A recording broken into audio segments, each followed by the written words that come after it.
Olá, queridos irmãos do Ideal, estamos mais uma vez aqui para conversarmos, trazermos um tema para as nossas reflexões. Nós que estamos atualmente procurando os processos de conhecimento maior sobre nós mesmos, que somos espíritos, né? Embora hoje encarnados, mas também entendendo que com este aprimoramento nosso individual fará com que um dia, quiçá, estaremos nas esferas mais elevadas da espiritualidade. Enquanto isso, vamos nos preparando para o estudo e a compreensão da lição de hoje. Vamos procurando primeiramente nos centrar nosso pensamento em Jesus, nosso divino mestre.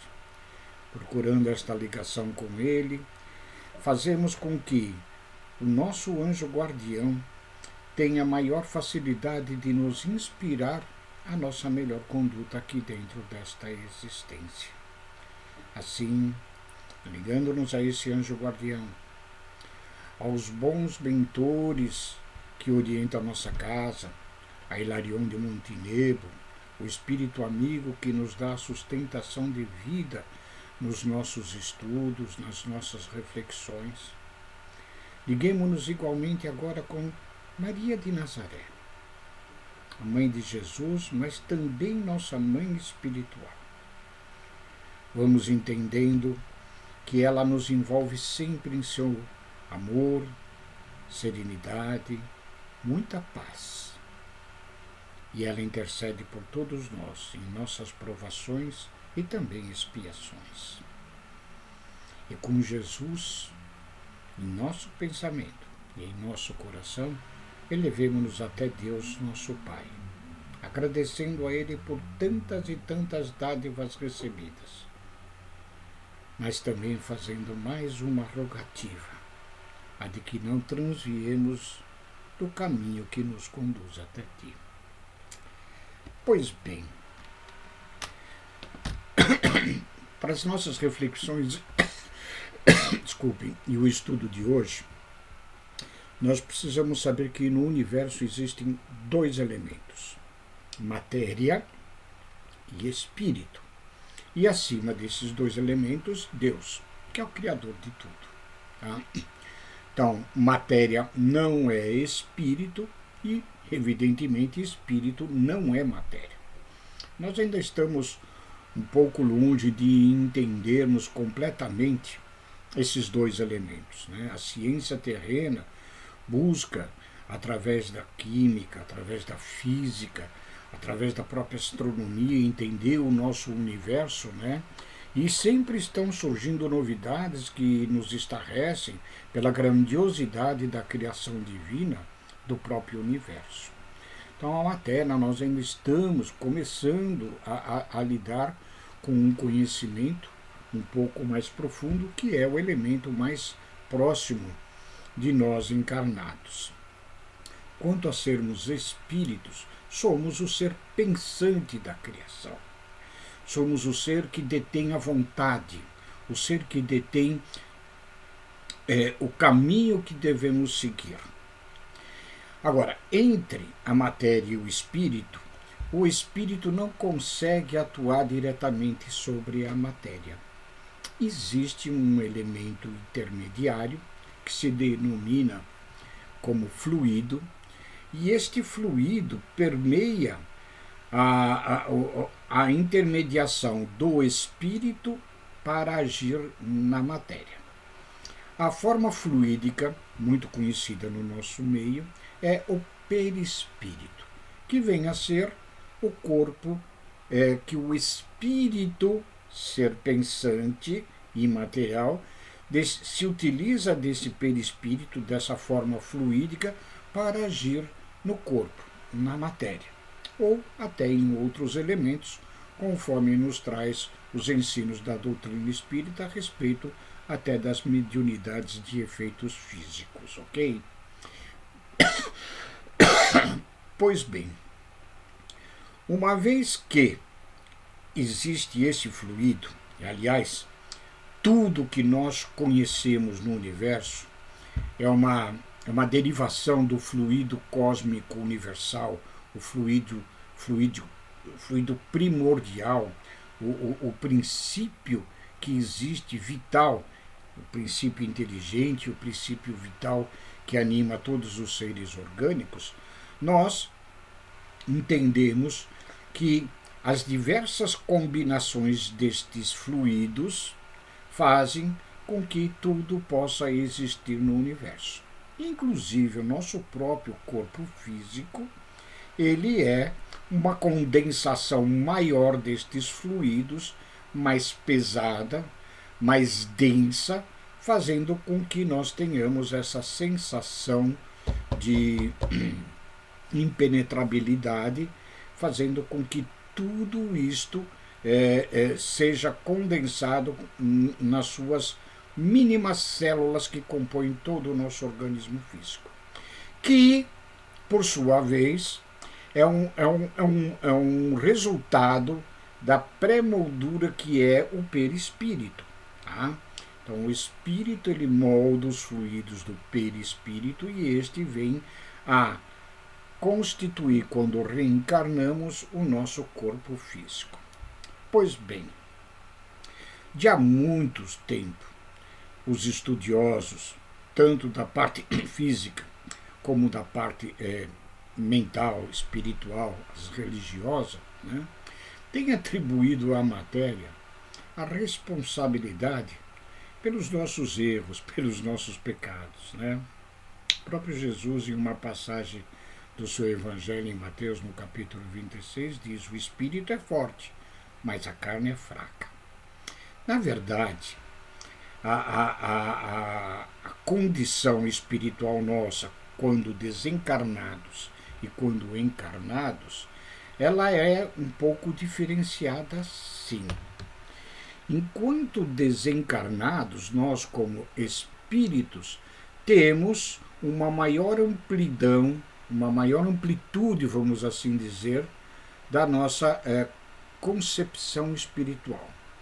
A nossa mente se amplia, a nossa inteligência, os nossos conhecimentos, e de acordo com a evolução de cada espírito, inclusive as nossas memórias que antecedem as outras encarnações, né, vão se ampliando.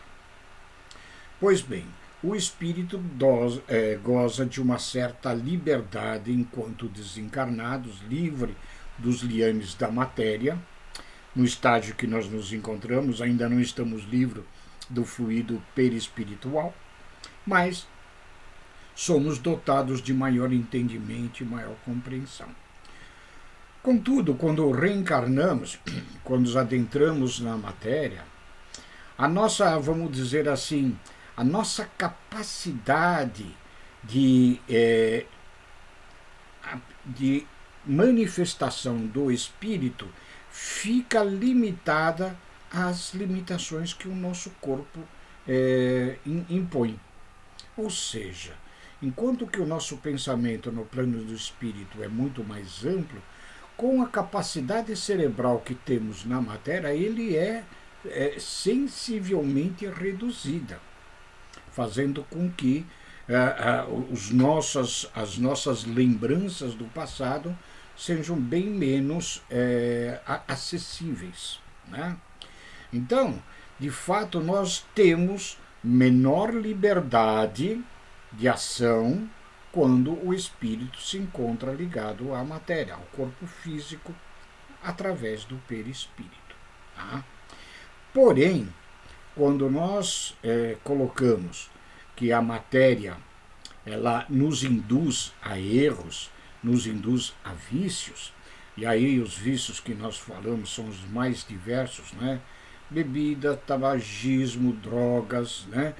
Vícios sexuais, né? Então, a necessidade premente da prática sexual desregrada, né?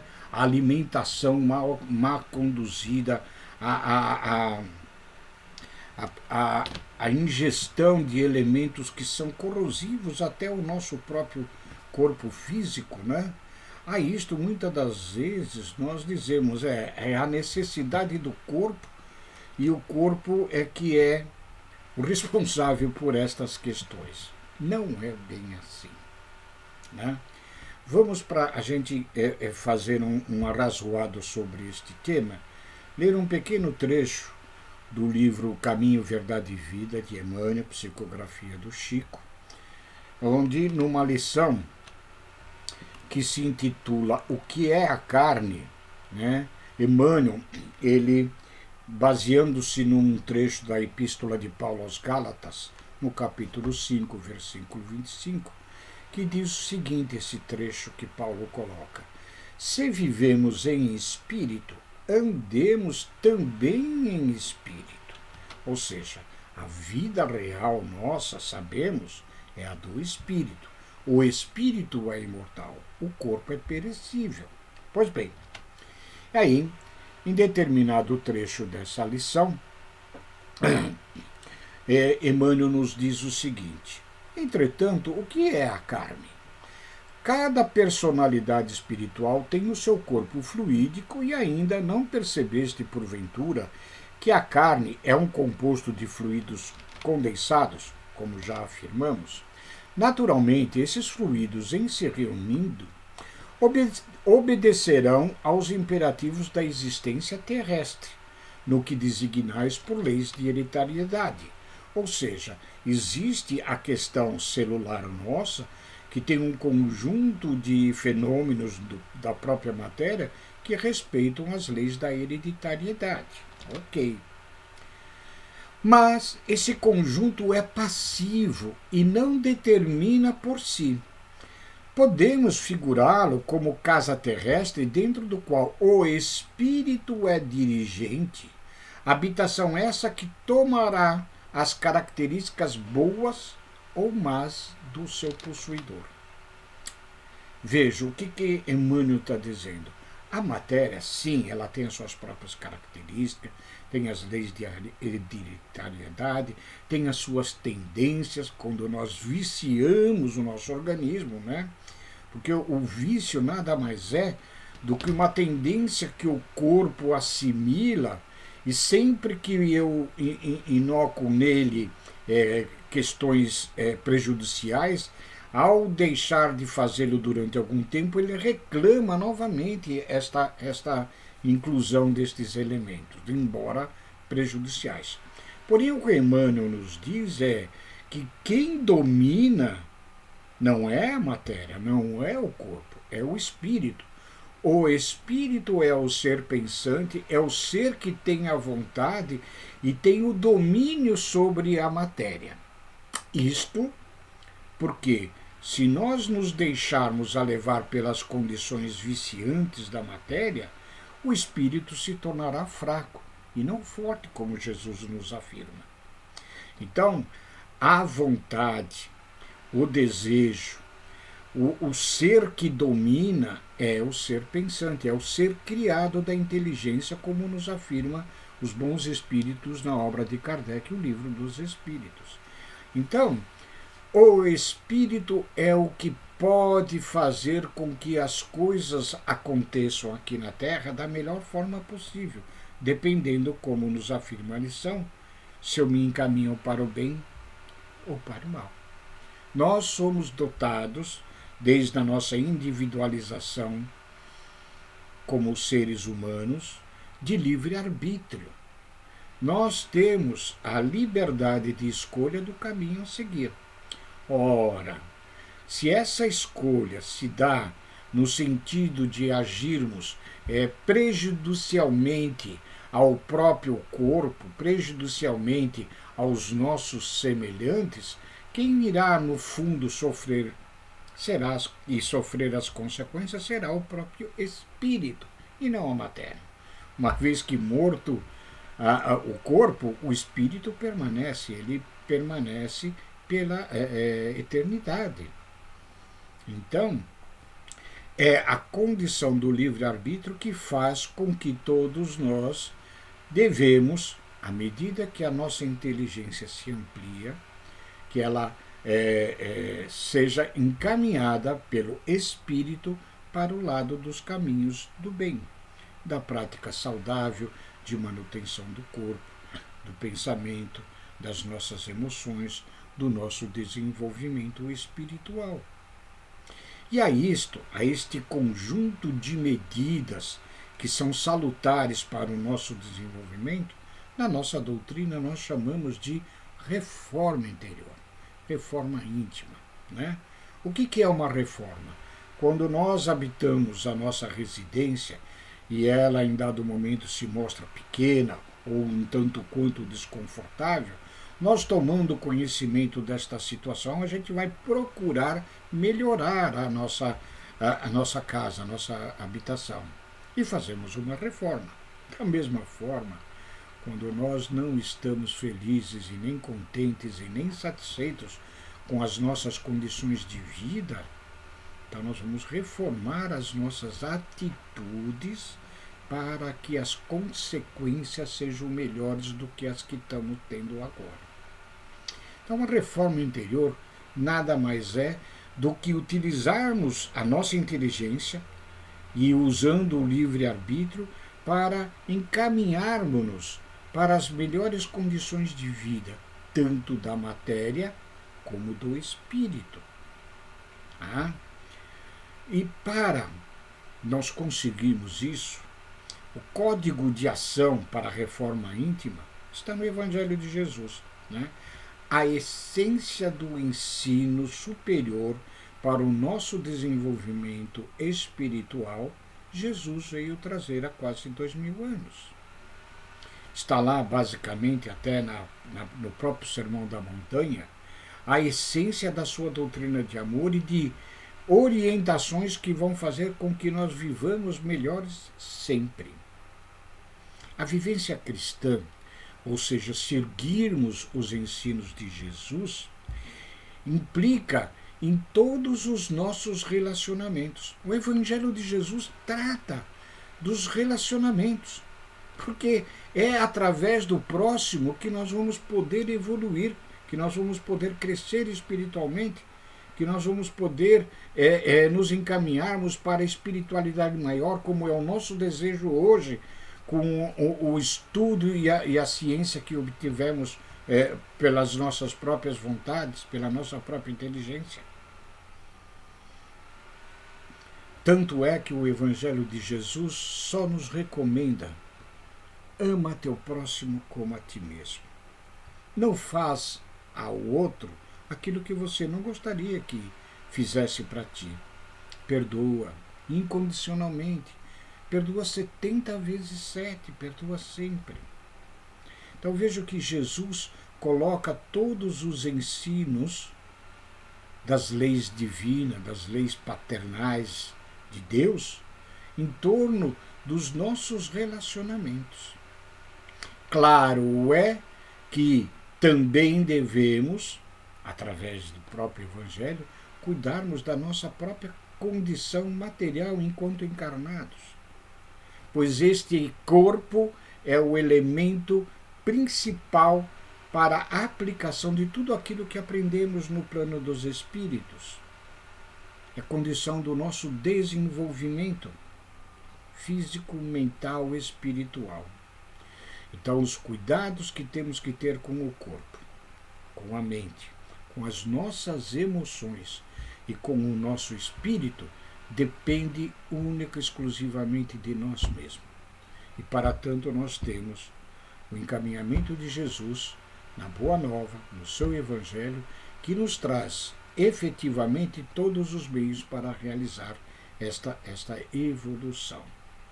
Meus queridos amigos, irmãos de ideal, é um pouco esta reflexão para hoje, para que a gente atente para que o corpo, que possa a carne ser fraca, mas depende de nós para que ela se fortaleça. Este nós, o eu espiritual, o ser inteligente da criação, o ser pensante. Então, não culpemos a matéria por nossos desmandos, por nossos vícios, ou por nossas más vontades, ou por livre-arbítrios mal direcionados. Tenhamos, sim, a consciência de nossa responsabilidade com a nossa inteligência, com os nossos pensamentos, para encetar uma vida melhor para nós mesmos. Fique com Deus e muito obrigado.